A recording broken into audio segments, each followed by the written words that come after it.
Hello everyone, Scott Jayway from Crucible Custom Props, Nerfworks Lab, and all the forums here.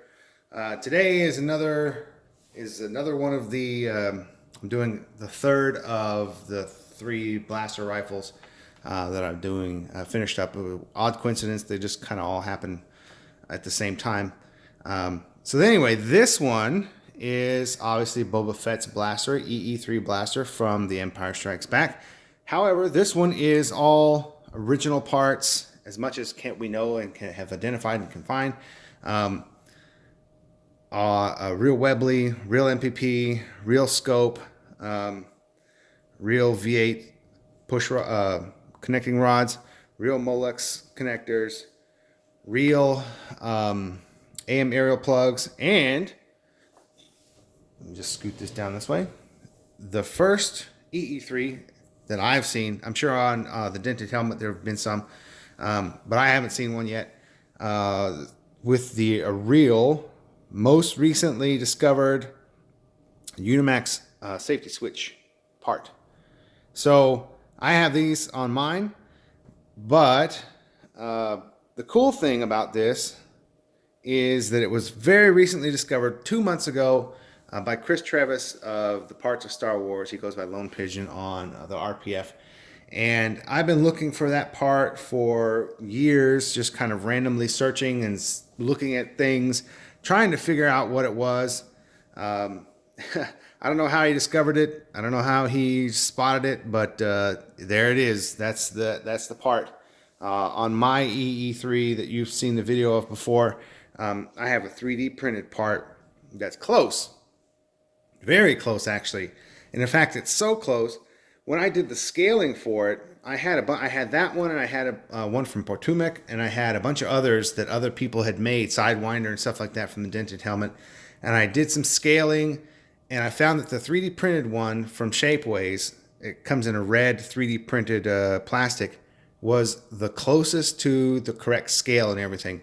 Now, the funny thing about it is I was happy with it until we could find the real thing. Now that we found the real thing, you put that next to... In fact, I'm going to do a video separately about I'm going to show it on a separate video, but I want to show you, just talk about it a little bit here.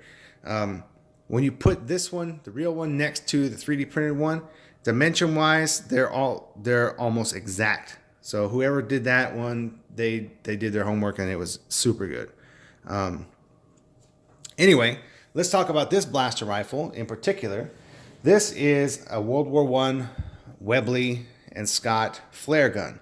It is in exceptional condition. Mine's in decent condition, but this one has all the original bluing. It doesn't look like it saw the field much because the wood is in great shape. It's not too far off serial number from mine, but this one just has been taken care of a lot better, or didn't see as much action. In any case, it is in really good shape. So he also has a real MPP up here for the barrel. Let me see if I can show you guys that. Like mine, we elected to keep the bulb socket.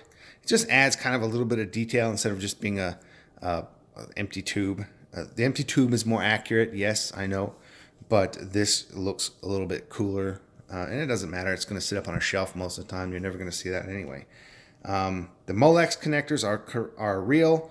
They come white, but I dyed them black. This is, I believe, the Potomac pull clamp. The only thing missing is the wire, which I need to go to the store and get, and that will be the last finishing touch on this one. This one has a real scope. Now I can't remember which scope it was. It's not the Hunter, and it's not... mine has the Hunter, which we believe is correct, but this one is also a very close, correct variant. So there's no way to tell for sure exactly which scope the Boba Fett one was, but it's narrowed down to 2 or 3 that it could have been, and I think this is one of them. So it is very close. This is about as accurate as we're going to get until we figure out what this disc was. We don't know. This is just a resin part with a magnet on it. In fact, everything on here is reversible, and not a single thing on here is damaging this original World War I gun. It's a 1917 model, by the way, which is the same as mine. And nothing on here is permanent or will is in any way damaging this original piece of history. So it's a nice prop, but it is still a piece of history we don't want to destroy because there were so few of these made. So there's nothing permanently. Even the MPP is nothing permanent. You just take a bit of acetone or alcohol, and that paint comes right off. The greeblies here are held on by two-sided 3M VHB two-sided tape, so they'll come off. These are plastic bits these are replaceable, so that doesn't matter so much. But this is just magnets, so pretty cool. And you don't see too many real parts Webley EE3s. So there it is, guys.